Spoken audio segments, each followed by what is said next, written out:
This podcast is sponsored by nobody.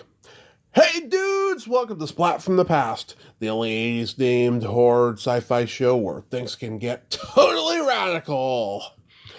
Now today I am so excited because I've been wanting to talk to this guest for a very long time.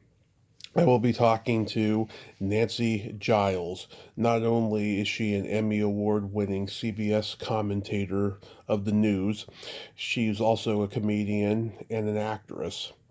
A lot of you remember her as Frankie on the classic Vietnam series China Beach, which I watched throughout my childhood. And she's been in some cult movies. She was in Offbeat and Big with Tom Hanks, Working Girl, and New York Stories. She guest starred on a lot of great TV shows like LA Law and Dream On, Fresh Prince of Bel-Air, etc. She worked with Clint Eastwood in True Crime. And she began in Second City in Chicago. And she did stand up as well.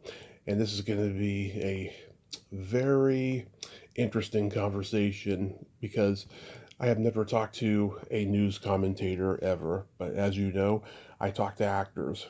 And this is going to be a very fun and interesting conversation. I've been looking forward to it. I am just so lucky to interview another Emmy Award winner. Also, rest in peace, Bonnie Tyler. What a voice. Totally Eclipse of the Heart, Holding Out for a Hero, the 80s soundtrack to my heart. Thank you, Bonnie. Also, rest in peace, past guest, Peter Van Norden. I am so glad we finally got to do an interview on December 18th, 2025. Go back and listen to episode number 2507. I finally got to interview Vinny Stuhlman from Police Academy 2. He told me months before that we had to put the interview on hold because his health wasn't good. And I could tell in the conversation that it wasn't good. But I thank God for that talk. I had my moment with Vinny. So yeah, here is my interview with Nancy Giles.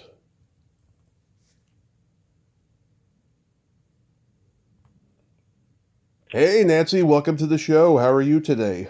Hi, how are you? I am fabulous. I'm just thrilled to talk with you. If you had told me when I was 5, 6, 7 years old, when I was watching China Beach with my mom, that someday I would interview Frankie, I wouldn't have believed it. So I thank you so much for coming on today. Oh my God, that's such a sweet compliment.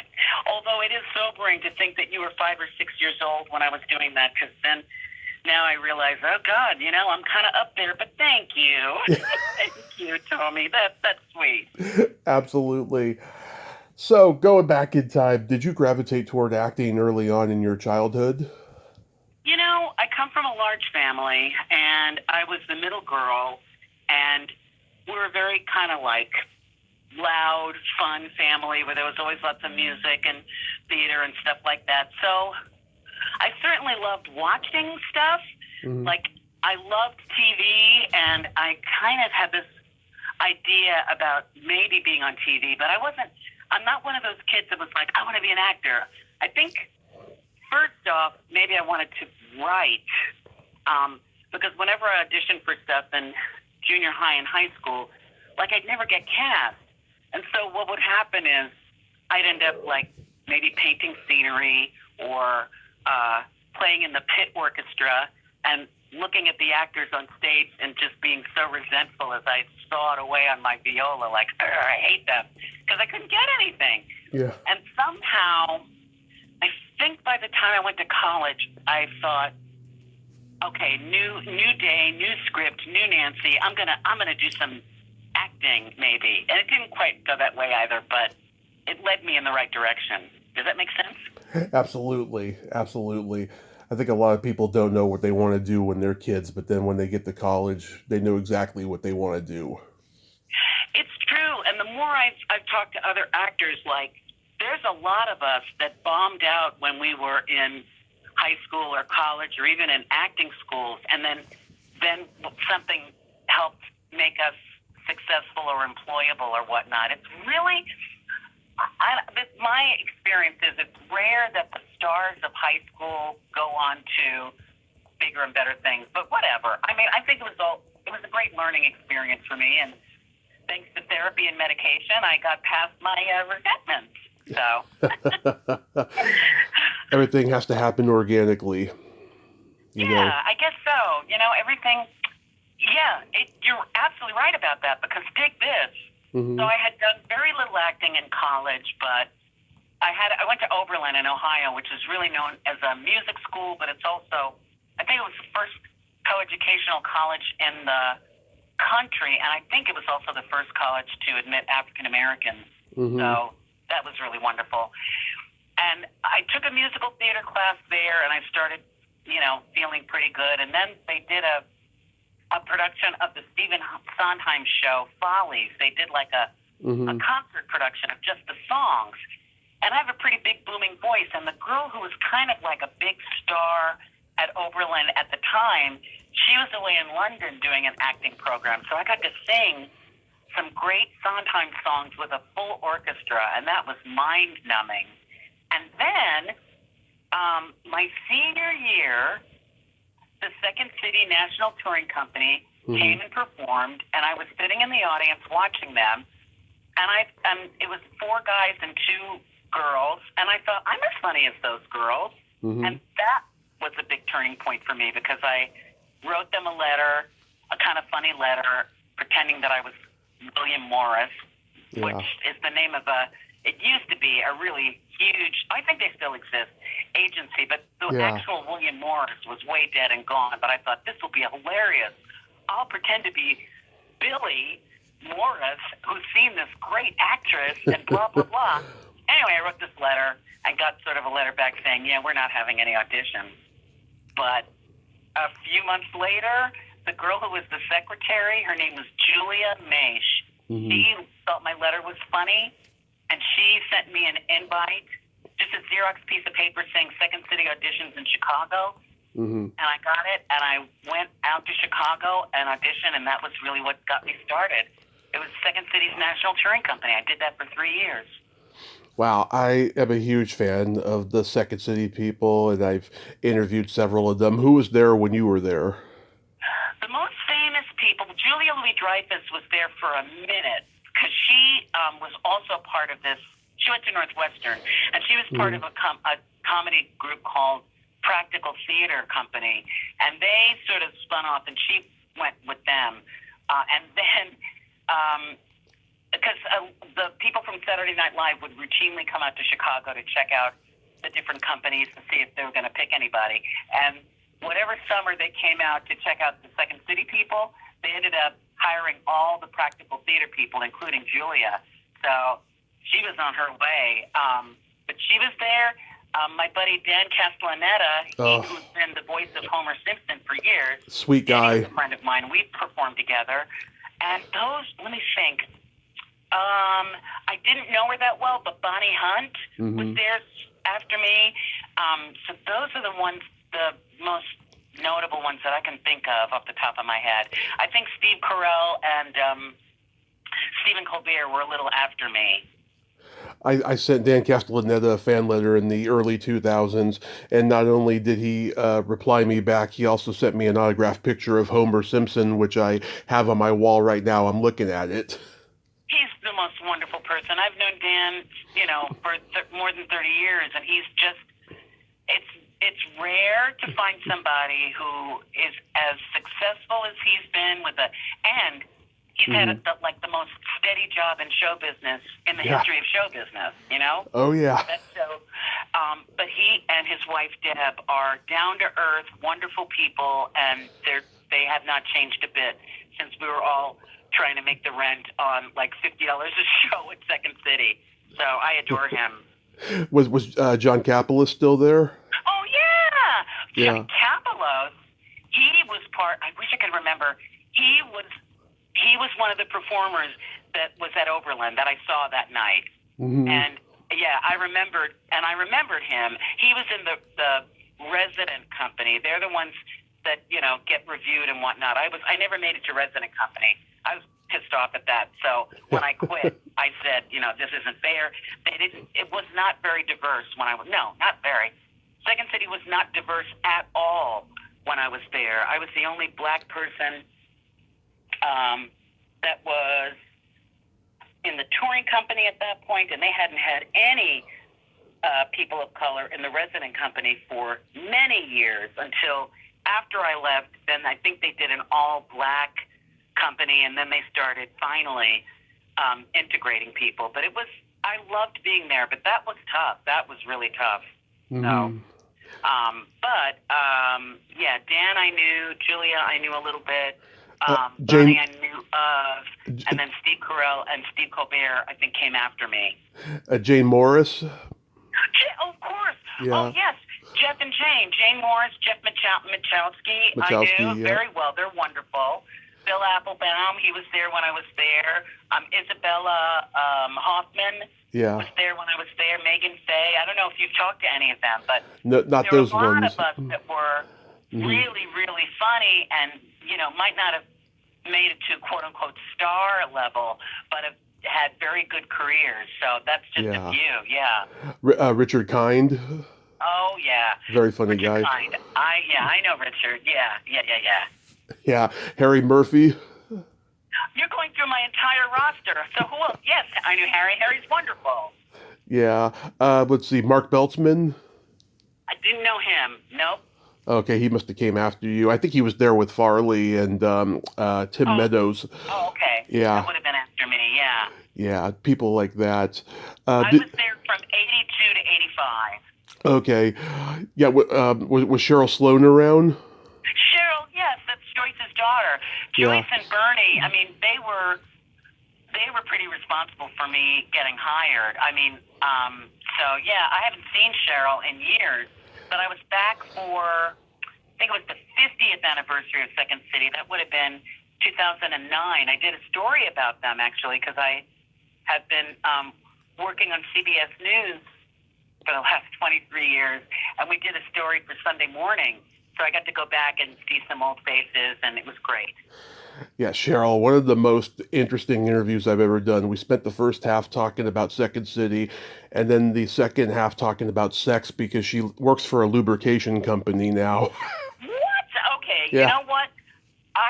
You gotta hook me up with like a link to your show because I gotta hear that. Yeah. I had no idea. That's funny. Yep, very naughty episode. It's very funny too. She's a very, very dear person. She was kind of a kid, not a kid, but I remember her very warmly. She was really nice, and her mom was very, very maternal and cared a lot about all of us. But yeah, Cheryl's a doll. Yeah, sweetheart. In 1985, you performed in the Broadway musical Mayor. How did that come about, and what was that experience like? So I moved back from Chicago. I think it was January of '85. The cool thing about that for me was I'd gotten all my union cards while I was living in Chicago. So because I joined Actors Equity through a production of A Raisin in the Sun that I did out there at the Goodman Theater. So I came back to New York with my SAG card and my AFTRA card and my equity card, which is wonderful to have. It means that like you can go to certain open calls and stuff like that where they're seeing union people. And anyway, I was just auditioning for anything that I could, and this show Mayor that was based on a book by the then mayor Ed Koch.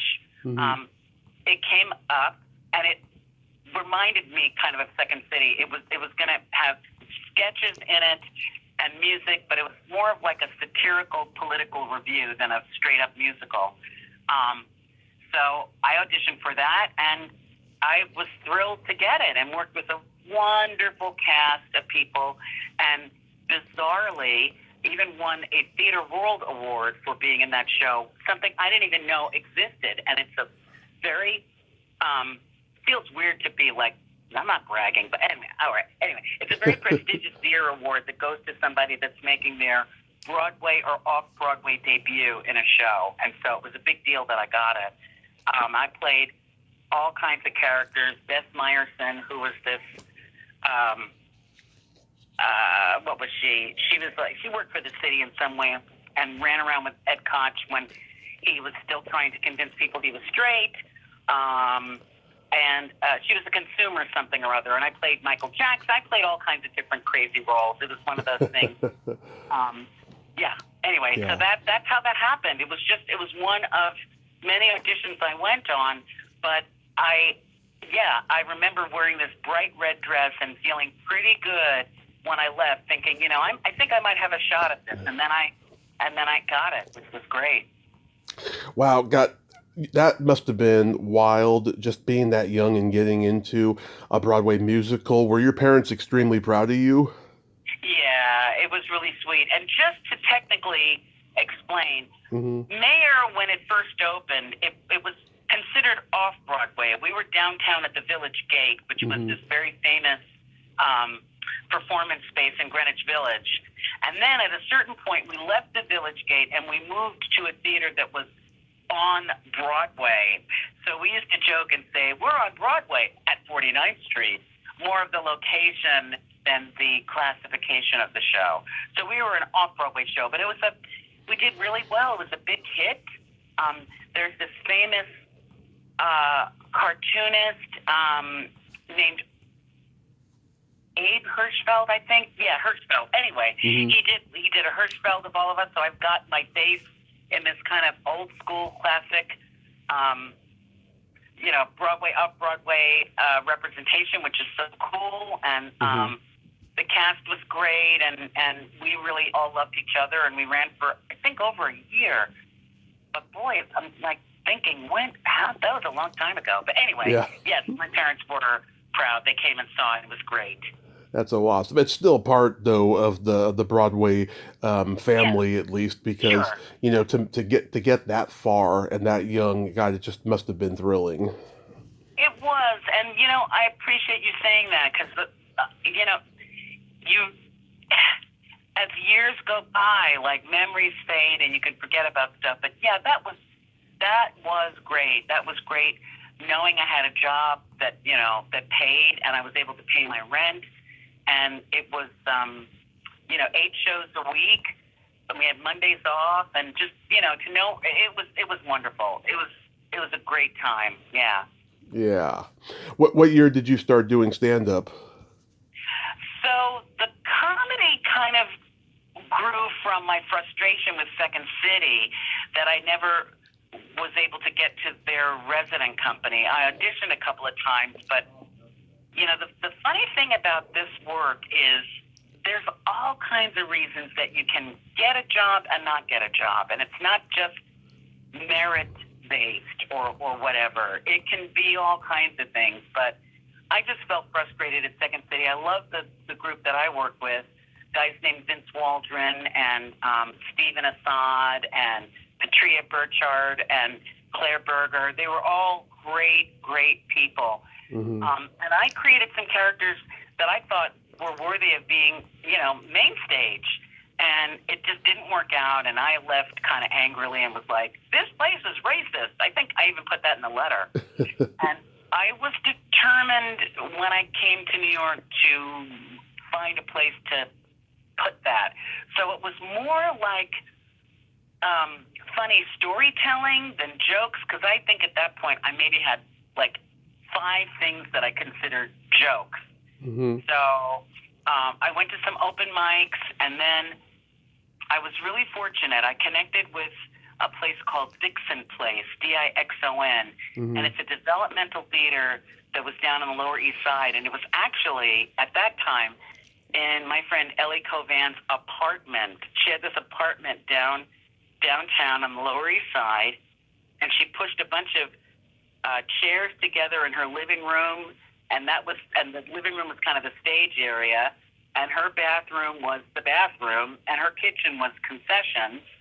And I started sort of developing some stuff there. She became a dear, dear friend, and I ended up, through Ellie, creating 4 different solo shows. So it wasn't just jokes. It was like, they were great stories and stuff, but it came from some of the pitiful attempts I made at stand-up at the old Improvisation and a place called Comedy U. But luckily, Dixon Place really gave me the space to create and sort of figure some characters and some stories out, and that became a place that was like my creative home. Oh, wait, I'm forgetting. There was that, and then there was also a restaurant called the West Bank Cafe, and they had a downstairs theater bar where they did theater. And I started to go there. This would have been, like 85, 86. They had this thing on Saturday nights called the Free Show. No cover, no minimum. And it was a lot of really funny comedians and musicians and whatnot that just would sort of do these shows. And the people and it was led by Louis Black. Oh, love him. Rusty McGee, who passed away a while ago. Rusty did music. Lou was this angry playwright, mostly, who not only chain smoked, but sometimes drank on stage and would just rant about different things. And the combination of the two of them was hilarious. And that's really where I started sort of developing some comedy and stuff. And I ended up working with Lou's then girlfriend. We did a couple of shows. And then after that, I got to Dixon Place. But Lou actually, and Kathy Rossiter, that's who I did my first show with. That really became my artistic home right after Second City. And it was a great space with, holy God, some really, really, really, really talented people that went through those. In fact, Julianne Moore was a waitress there. Wow. And years later, I did a reading with her, and she's like, "Do you remember me? I used to," and it was like, what? She was either a wait staff or, no, I think she wasn't a bartender, but there was some great people that worked there. That was just extraordinary, though, to run into her. Yeah, anyway, so Lou had a lot to do with my development as sort of comedy and storytelling as well, as did his Kathy Rossiter, who I did my first kind of comedy shows with. Before I did my solo stuff, we did a couple of funny shows.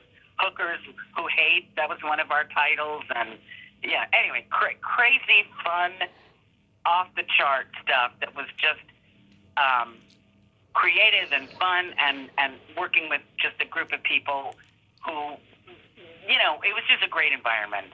Oh, and the shows would start at midnight. Did I say that? Oh, no. The show started at midnight on Saturdays. We would go most of the time until 2 in the morning, and then we'd have to sit and talk about how funny we were. And, you get home at like 4 a.m. Something now when I think, I can't even imagine that. And everybody smoked, so there was lots of smoking. I'd come home smelling like a chimney, but happy as a clam. Oh, yeah. Louis Black's second HBO special, Red, White, and Screwed, is one of my top 10 favorite specials ever. I love that man. I love it. Isn't he great? And he's great on The Daily Show, too. I'm so happy they still are using him. He's magnificent. And he really did reach out and help a lot of women, female comedians. I mean, really encourage them, because it's male dominated. It's much better now, but it can be hard to be a woman doing this stuff in an all male environment. The kind of things that you sometimes have to cope with can be really difficult. But he was always very, very, very encouraging, and he's still a good friend. Yeah, he's awesome. I remember seeing you on the Arsenio Hall show once, and he asked you to do this character that you did on stage. It was a pissed off McDonald's worker, and I was hysterically rolling because I've seen so many of those McDonald's workers over the years, and it was very universal and spot on. I loved that. I loved her. Thank you. That means a lot to me, because I remember when I was kind of writing it, and at one point I was a little bit stuck, and my younger sister had worked at Wendy's at some point. So I called her and I'm like, what's something that would really be upsetting for somebody when you're working? Because I never did that. I worked as a chef in a restaurant, but I never worked fast food. And Susan thought about it for a while, and she was like, there's always something about a key. There's a key that someone needs or a key that's missing. So put in something about the key, and that's one of my favorite parts when something goes wrong and the girl's like, "Who has the key to register to?" You know, because everything gets bollocksed up. Because anyway, thank you. You're so kind. God. Oh yeah, That was a long time ago. It was hilarious. Thank you. Did you ever do like a full set on like one of those cable stand-up shows, like maybe like Showtime Live at the Apollo or something? I know. No, I didn't. And at the time, that was kind of the goal, and it just never happened. I mean, we would invite development people and the people that would book those kind of shows, and it never happened for me, which at the time was really frustrating because that seemed to be the next step. Like, you'd get maybe an HBO special, which then would help you get bookings all over the country, or maybe your own show. It didn't happen for me that way, but it worked out down the line because I still was kind of doing comedy-esque things with another group of friends, and that's when I met up. I'm skipping around a little bit, but it was doing one of those shows.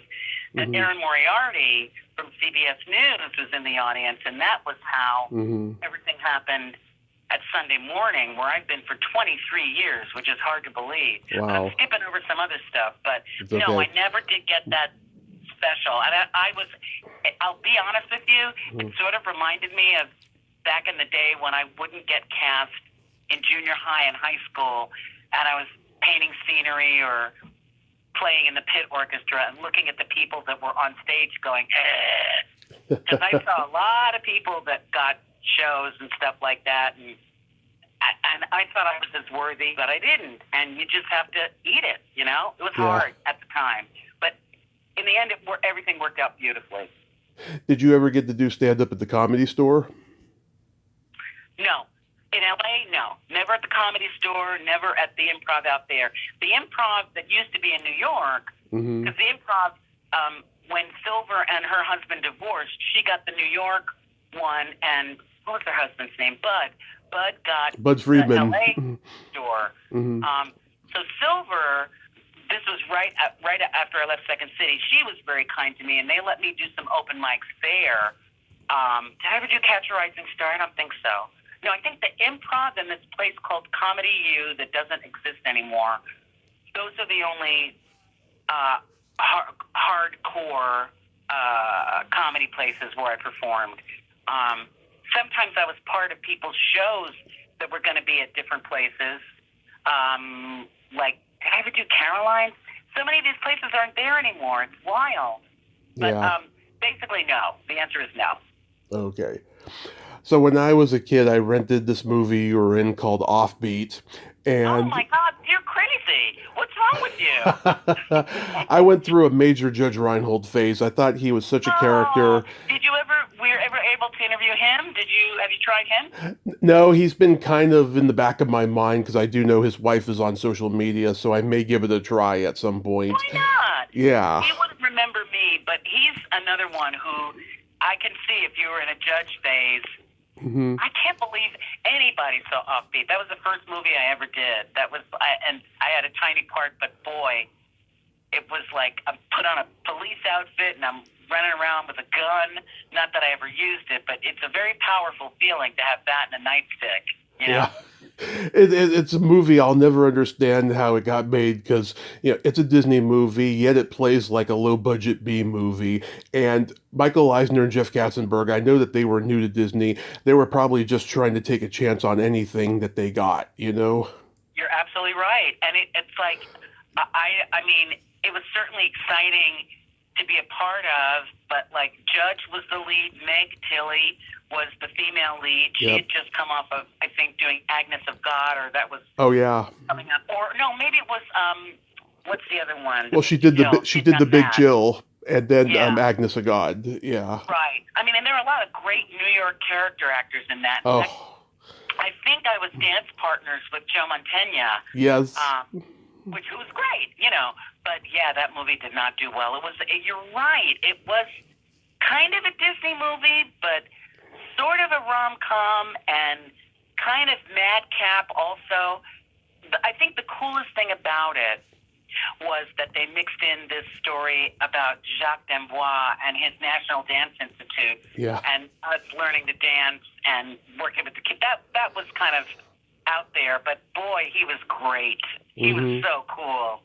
Yeah, and James Tolkien, who just passed away, was in there. Right, that's right. He was in it, and yeah, Mike Starr. God. Mike Starr is in it. Who else? Mike Starr. Mike, yes, Mike. I knew when he was just beginning. Like, he did a lot of extra work. I give him so much credit. He worked everything that he could, and then yes, he got a part in that, and he went on and just he's some kind of actor. What a good guy he is. Yep. Yeah, I forgot Mike was in that. God, I don't even know if I have a copy of that movie.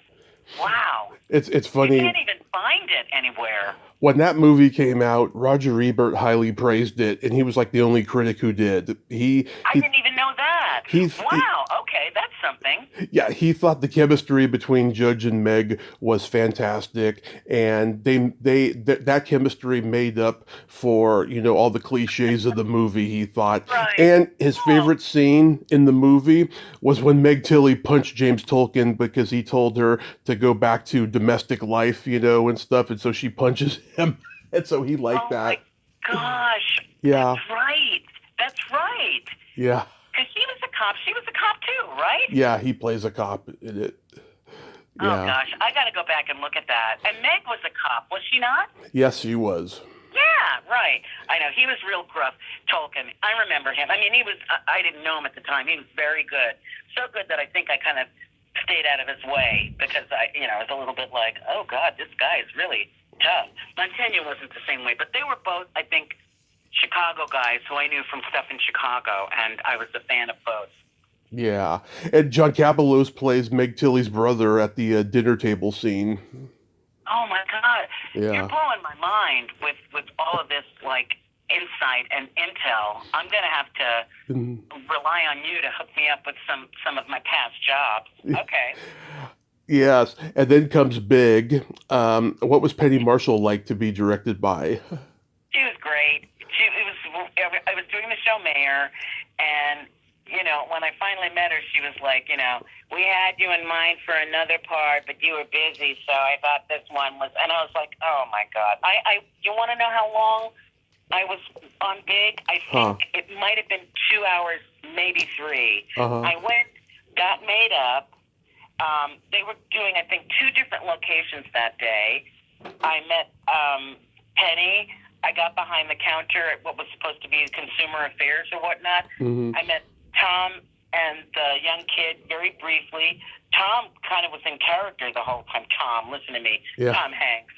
Mr. Hanks was in character the whole time, and he was like, it was great to play with you, and we did this scene, and then I think we might have done 2 takes, and then they were gone. They were off to the next location. So it was brief but spectacular, and those were 2 icons. I always wanted to work or meet Penny Marshall because I've been watching her since I was a kid, not only on Laverne and Shirley, but she was on The Odd Couple for a long time as, I think, Oscar's secretary or something. And just that voice, hi, how are you? And then Tom Hanks was lovely. I mean, I had the little teeny scene with him, and that was it. But you got one of the funniest lines in the movie. You tell him about how the Zoltar machine is going to be available in 6 weeks, and he's like, 6 weeks, and you're like, sometimes longer, but you might get lucky. I know. And then it's like, next, who's next? Goodbye. I know. That was a sweet movie. That was really exciting because Big did very well. Yeah. And even in a small part, it was a great showcase, and then for a lot of time after that, there were some nice, even with the small part, there were some nice residual checks that would come in the mail. That was big because, no pun intended, because I don't think cable or streaming definitely wasn't around then, and cable was minuscule. So if something played on TV or if they rented it on a tape or a CD, you would do okay.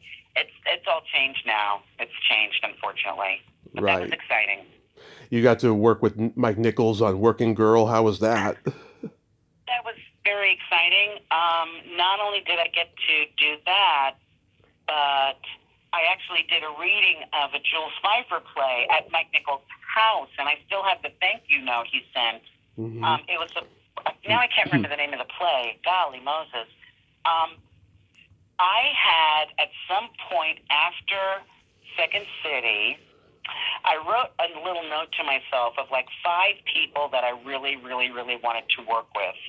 And Mike Nichols was one of them, and Tom Hanks was another one, and Woody Allen was another, and I can't right now think of the other 2. But I was on a roll there in the 80s because I got to work with Tom Hanks, and then this Mike Nichols thing. He has a wonderful casting director named Juliet Taylor, and she was always just incredibly kind to me. She cast a lot of really, really like top shelf movies, and she liked me, and that's part of how I even got my foot in the door for Working Girl. And Mike Nichols it was great watching him work. It was great being a part of that set for the time that I was there. Melanie Griffith was very cool. Harrison Ford. I didn't have that much to do with them. I had more to do with the secretarial pool, but it was very exciting. And Mike Nichols was like one of my dream people. He and Elaine May really helped put Second City on the map back in the 50s and 60s. Oh yeah, I've talked to 2 people who were there with them. Ed Asner before he died, and right. Joy Carlin. They were both there at the Compass Players. Yeah, it was what they were called. Yeah, they were just the Compass Players. Yeah, they were amazing. They were. Anyway. So I knew of Mike Nichols' work, and yeah, that was a real thrill. And then to get a chance to come to his house and do this reading. I'm trying to think. They were. I couldn't even figure out like why they called me. Why I was there. Who else was there? It's like Harvey Keitel. Wow. Everybody that was. I'm blanking because it was so overwhelming. Anyway, yeah, I got to do that too, and then that was great. So Harvey Keitel robs the bank in Offbeat. Is that right? Yeah. See, I don't even remember. Yeah.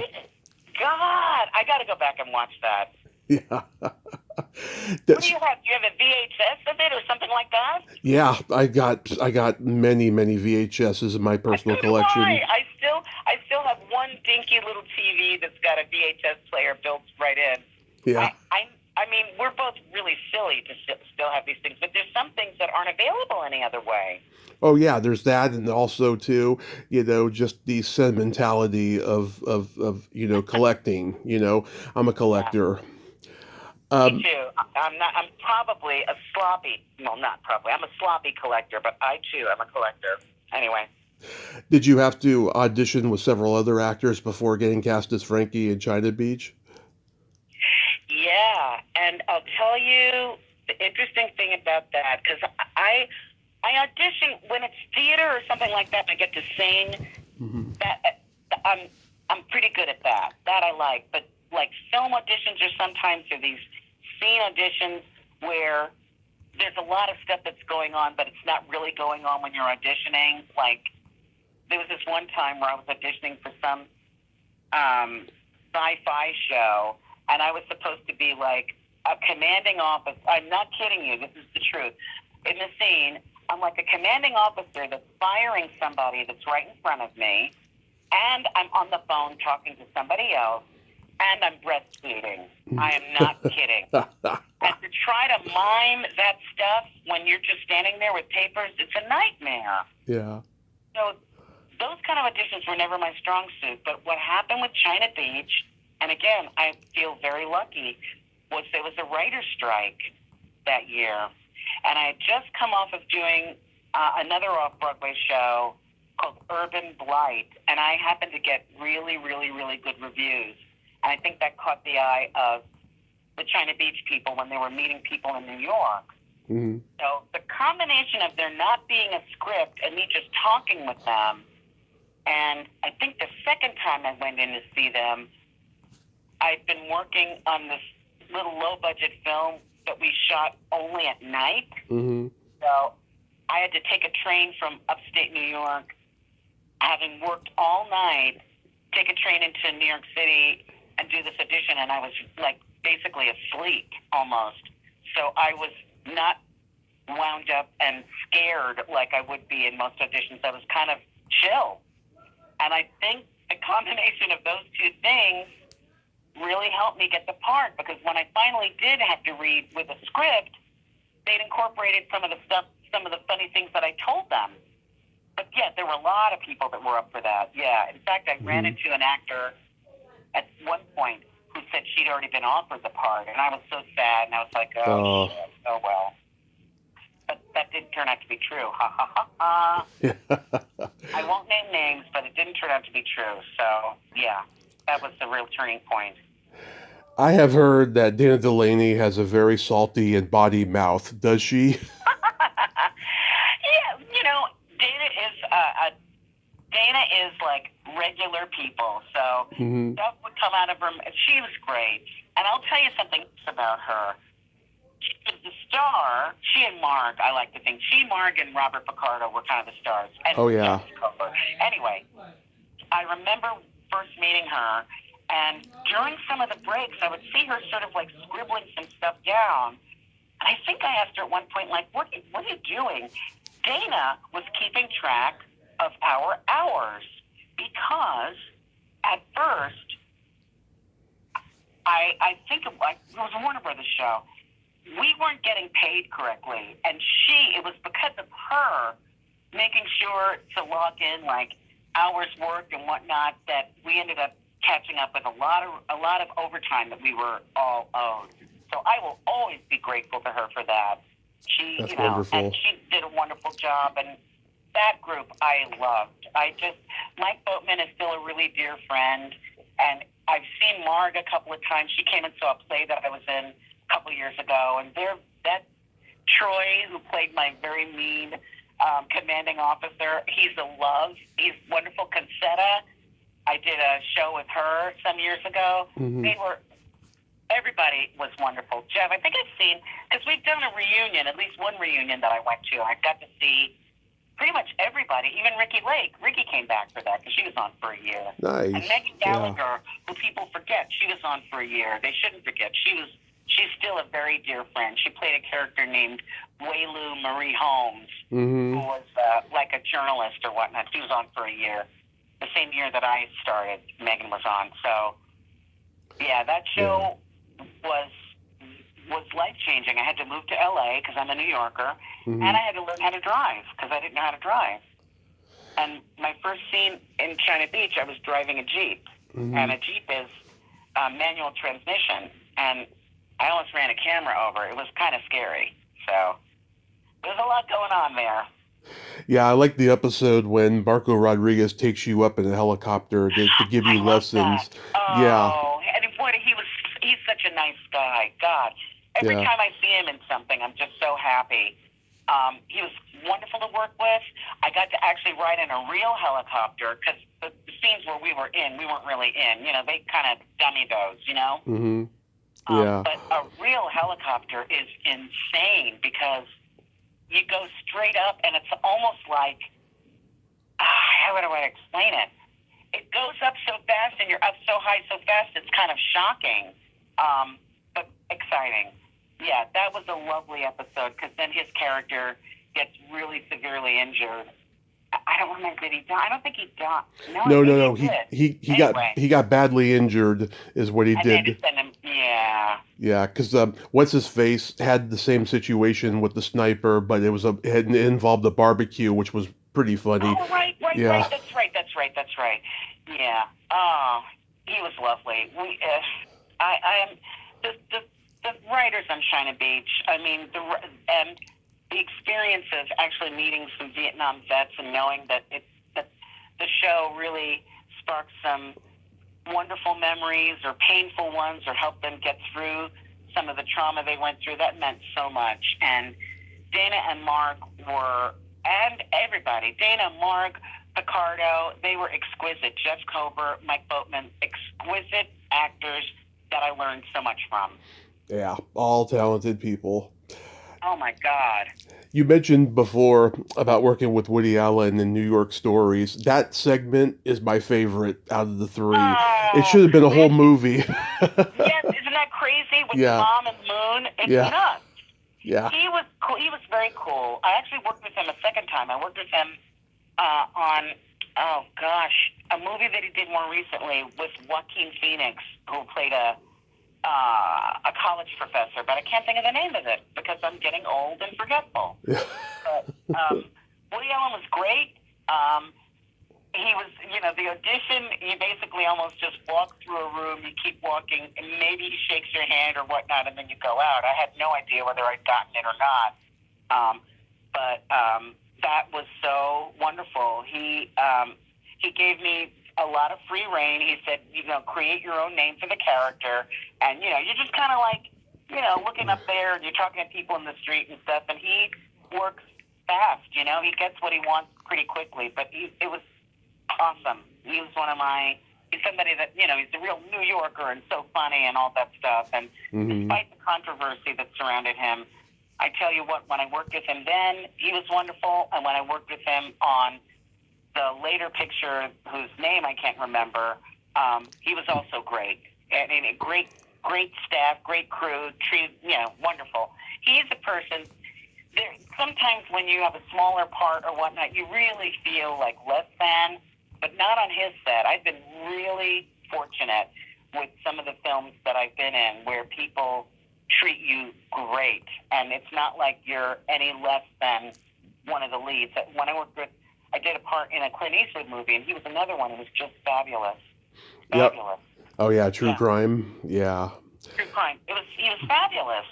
And after I shot once my basic scene was me on the phone, and then we had a lunch break, and he came and sat right next to me and was talking to me, asking me about my career and stuff. Couldn't have been nicer. Great atmosphere, great crew. And then I felt comfortable enough with him that when I was done, I sort of stammered to him not only how much it meant to me to work with him, but I said, you've always had multicultural casts in your crew, and that really has always meant a lot to me. And I was also, when I read the script in the end, when this character is almost going to die, I sort of thought maybe his lawyer should be there. I'm not telling you, that has to happen, but blah, blah, blah. And he just sort of looked at me in that kind of grizzled Clint Eastwood way, kind of like, eh. And guess what? They called me back. He said, you were right. You should be in that final scene. That wasn't right that you weren't there. So I got to go back to San Francisco for a second shot at working with him. It was great. Anyway, yeah, that was also wonderful. You also got to work with Arthur Penn on Penn and Teller Get Killed. That was another, I tell you, that was a Fast and Furious thing. And that was the first time because Trying to Beach had already happened. No, wait. What year was that? That was 89. Okay, Trying to Beach did happen. I flew in a helicopter from New York to Atlantic City because that's where they were shooting it. And those guys were just at the beginning of being really big, Yeah. and it was kind of crazy because I didn't even necessarily understand what I was doing. There's one scene, I think, where I'm interviewing them as soon as they come off stage, and then I turn up in another part of the movie revealing some card as part of a trick that they did. So, Anyway, yeah, they were zany guys. That was crazy. They're great, yeah. And Arthur Penn's directed some of my favorite movies of all time: The Miracle Worker, Bonnie and Clyde, Alice's Restaurant, stuff like that. Oh, fabulous, One of the greats. He's a legend. Yeah, how he got to direct that movie, I'll never know. I don't know either. And I'll be honest with you, I think he was there that day, but I feel like Penn was telling me what to do more than Arthur Penn. So Yeah. I don't know. But boy, he what a resume Arthur Penn has. Yes, I love all of those movies as well.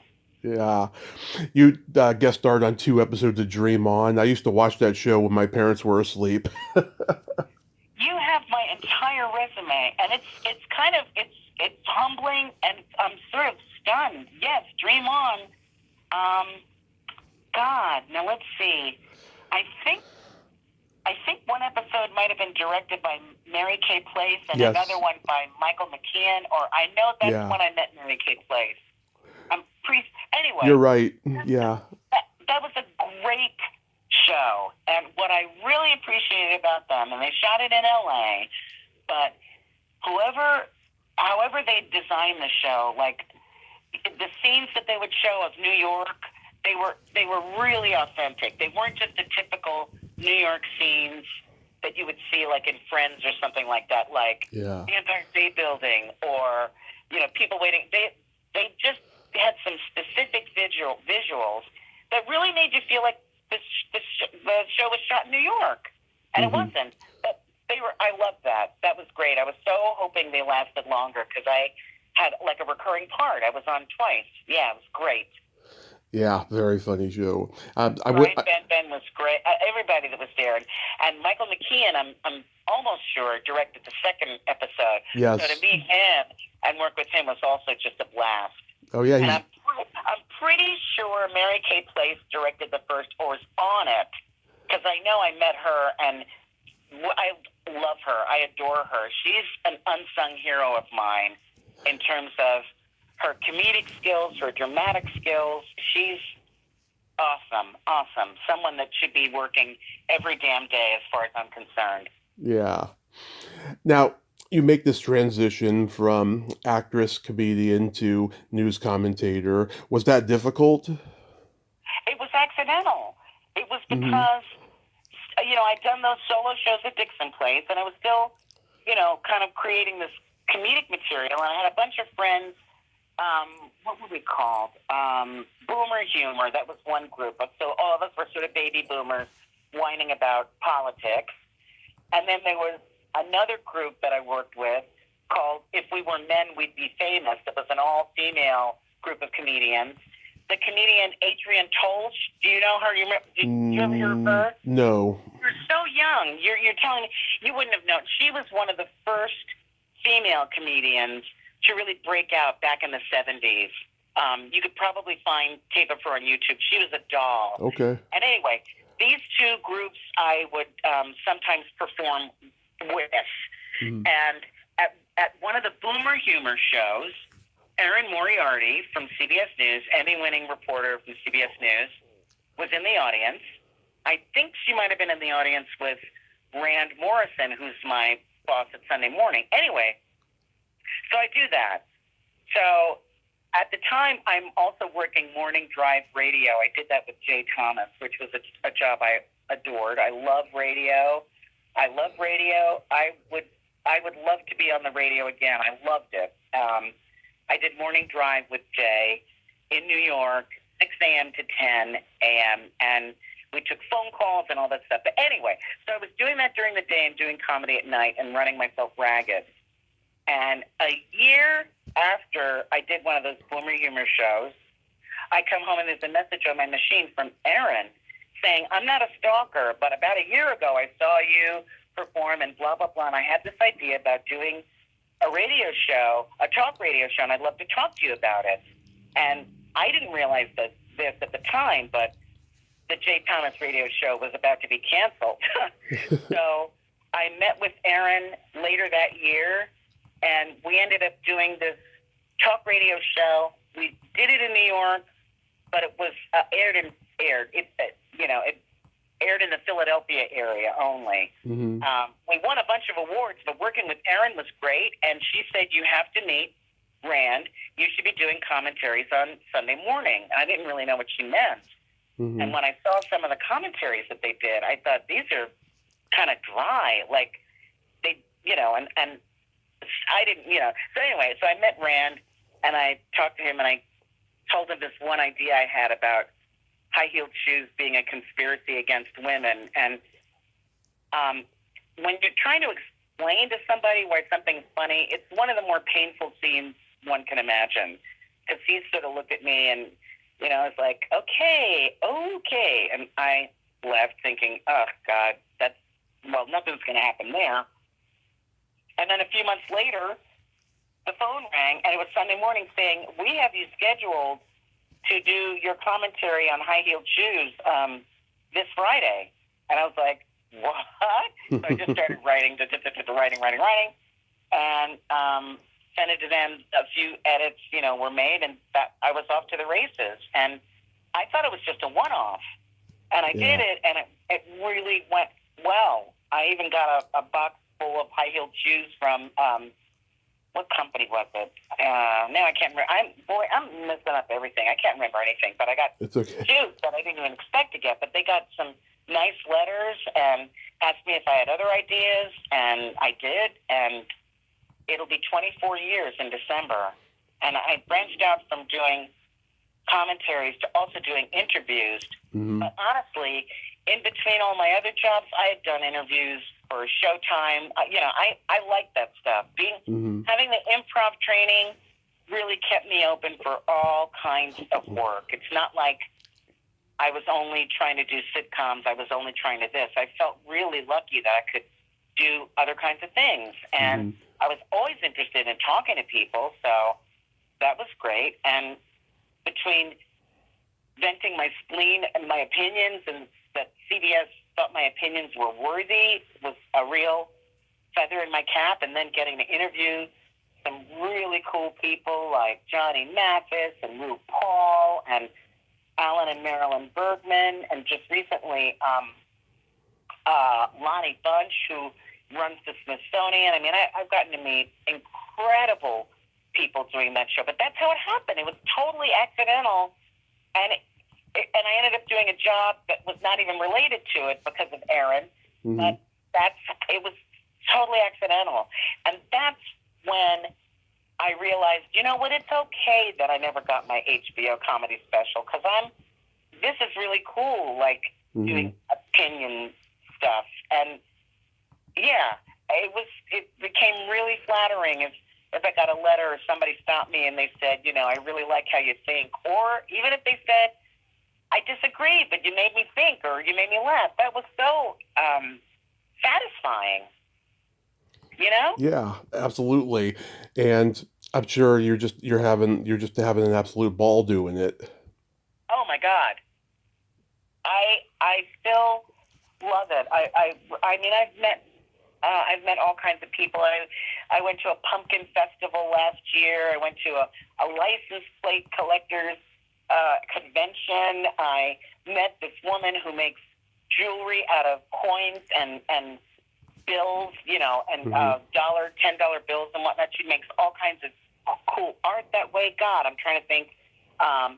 I watched Johnny Mathis play golf. We had a great talk, and he kind of publicly came out when we were talking in ways he never did before. So that was really incredible, Oh, yeah. Again, it's been so long, and I've met so many people, it's hard to really remember. And a lot of the best interviews and best experiences I had, oh my God, Mitch Albom, who wrote Tuesdays with Maury. I got to go to Haiti because Mitch and his wife Janine had kept this orphanage, this really rundown orphanage for Haitian children, and then he actually was able to fundraise, and they built a brand new orphanage in a safer part of Haiti. But I got to meet Mitch and got to meet the kids. That was a life changer. And nice. I went back to Haiti twice on my own because I just loved what they did so much. I'm dying to go back again. It's just politically right now, it's so unstable. But that was life changing. What Mitch and his wife and his team of people did to help Haiti and to help those kids was magnificent. I mean, he's been supporting them since that big earthquake, and kept came back like every month. He's amazing. They're amazing. So, yeah, that's the kind of experience I wouldn't have had just working on a sitcom or having an HBO special, I mean, it would have been nice, but I feel so lucky. I really do. I feel really lucky. Are you going to do new episodes of your podcast? Yes. You know what? Here's what's been happening with podcasts. And a lot of people are doing podcasts. And now a lot of people are doing, I don't even know why they call them podcasts, because they're videos. So it's like talk shows. And the ones that are getting the most attention, with the exception of Mark Maron, who really The broke best. out the whole thing. He was there in the very beginning. He influenced me. Yeah. Oh yeah, and his podcast was awesome. The best. But since then, the ones that have been getting the most attention are celebrity driven. Mm-hmm. And my friend Nancy Wyatt, who produces and directs the podcast, and is a dear friend from CBS, we got the idea and we started doing it, and we were desperate to try to find, not desperate, but we wanted to find sponsors and advertisers, because that's how you make money. And that's all going to people who are already celebs. And we were spending money out of pocket for this. Right. But Nancy just got some new equipment, and we've got one episode that's already in the can that we're editing literally as we speak. And Nice. there's a couple of more that are coming down the pike. But we just have to time it where we're not, going broke. But we love doing it. And I love voices. I love radio. I mean, if I had my brothers, we would be doing this like weekly on the radio, on old-fashioned free radio, when people could call in and you could talk to them. That I love. Yeah. Because the improv is there, and the spontaneity and the freshness is there. So I don't need our podcast to start having cameras and being like a talk show. There's plenty of talk shows. Yeah. So we are going to be doing more. And for people who are listening, that's The Giles Files. And you can find it on Apple or wherever you get your podcasts. And we've got, I think, 50 episodes that are in the can already. And they're I would call them evergreens. Even though some are you can tell when Trump came into office and stuff like that, or when Ruth Bader Ginsburg was still alive or whatever. But they're fun. They're really fun. Yeah, And you had to meet some great people doing that. You had my friend Linda Yellen on there. That was a good episode. Oh, Linda's wonderful. Yeah. Oh, she's awesome. Yeah, we met Linda in a limousine, Nancy and I. We were going to a fundraiser for this wonderful theater that's opened out in New Jersey, the Barrymore Theater Center, named after the Barrymore family. And some of the people that were instrumental in getting it started contacted me, and so I was there when they first put the shovel in the ground to make the place, and then this was at the opening of the theater, and we happened to be in a car with Linda. She's great. We're still trying to find a project to work on together, but she is a legend and one of the sweetest people ever. Sweetheart, absolute sweetheart, and so wonderful. Have you interviewed her? Did you do an interview with her? She's been on 3 times. Oh my gosh!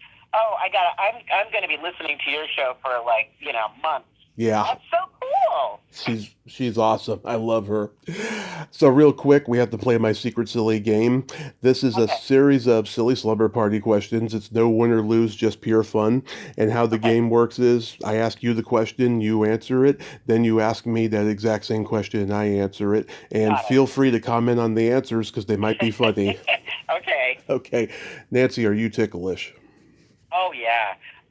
Tom, are you ticklish? Yes, very ticklish. If you tickle me without warning, though, I might hit you in the groin.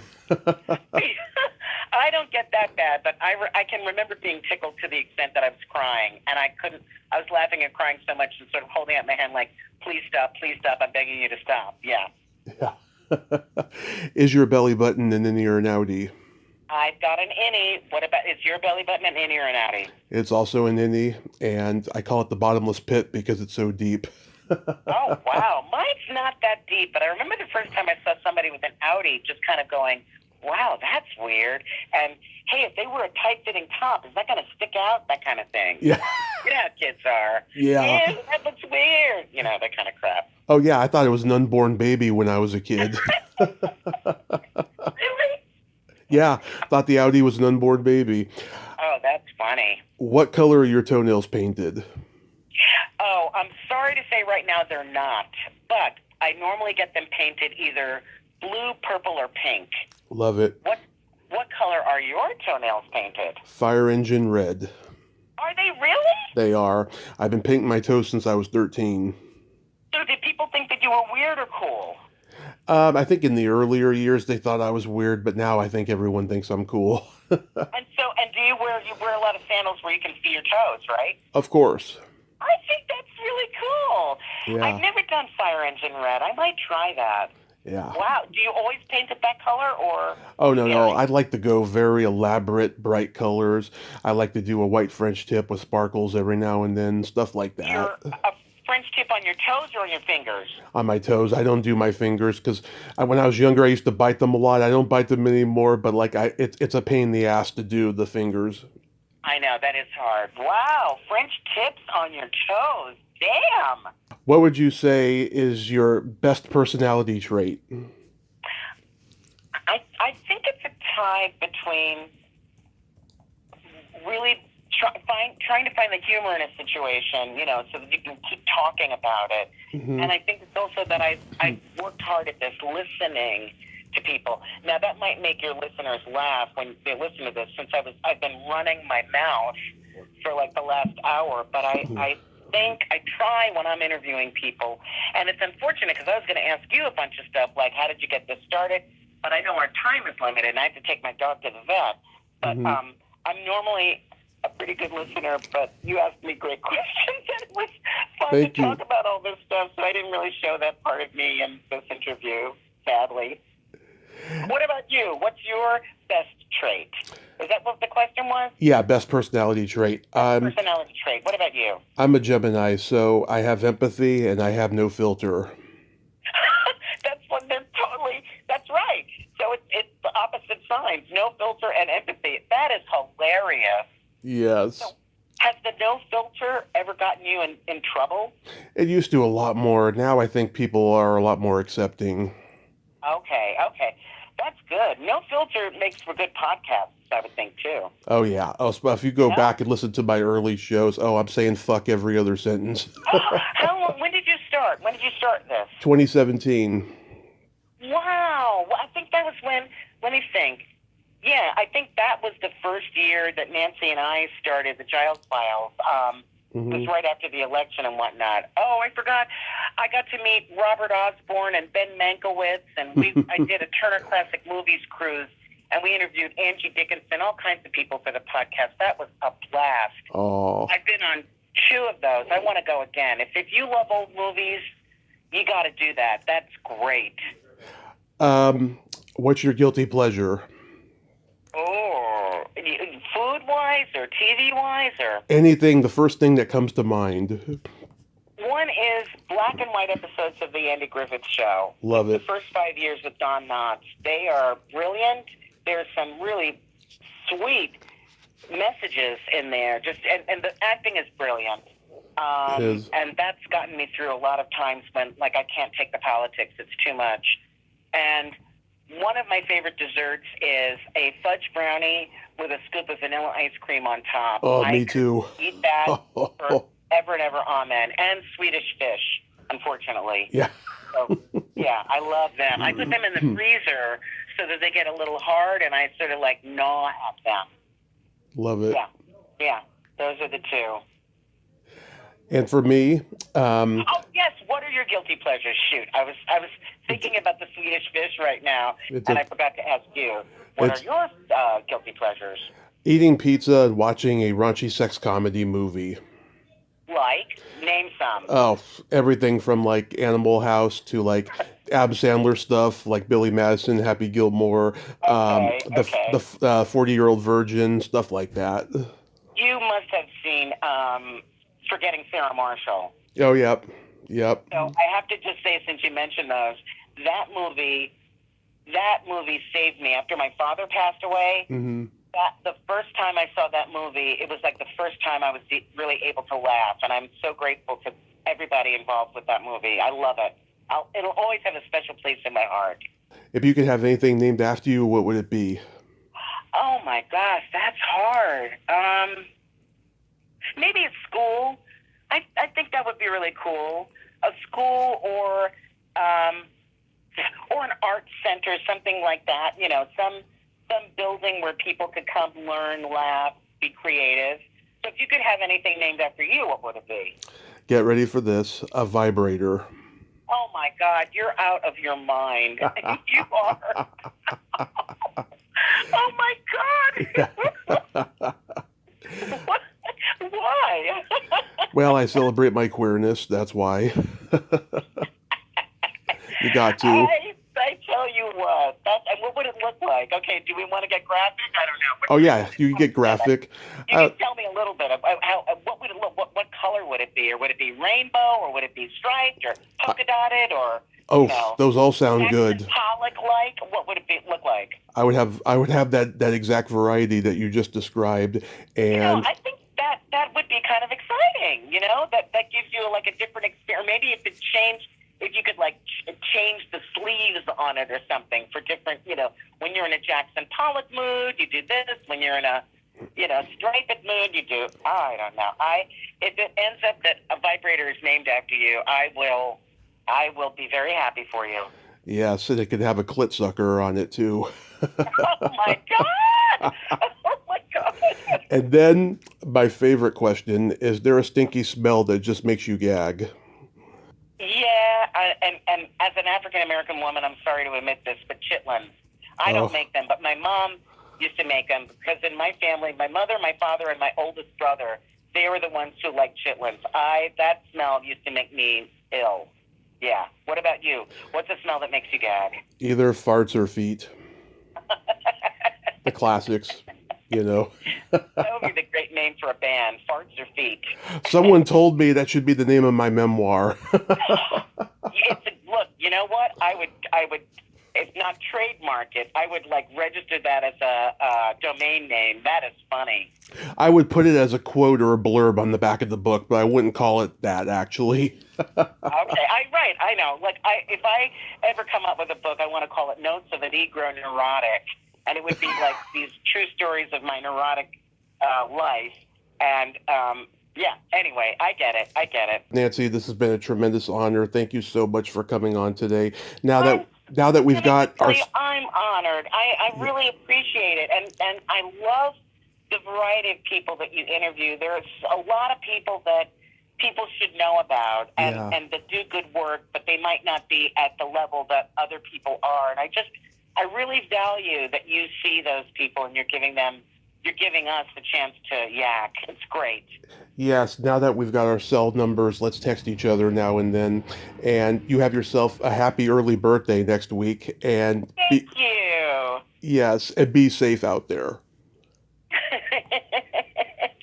You too. Thank you so much again. This was a pleasure. Okay, bye-bye. Okay, bye. Well, there you have it. Nancy Giles, ain't she a sweetheart? Oh my God, that was hilarious. Oh my God, I wanted to tell her some jokes, but she had to go, she has to take her dog to the vet and stuff. We were supposed to do this like 90 minutes later than we actually did it, but this worked out great. And even though I was listening and I was quiet because I was tired, it was a great interview, and she really far exceeded my expectations. It was a great talk. Well, until next time, this is Tommy Throwback Kovac saying, there's no shame in living in the past because the present sucks. Later, dudes. Reflections of the way we used to be. Boom, boom, boom.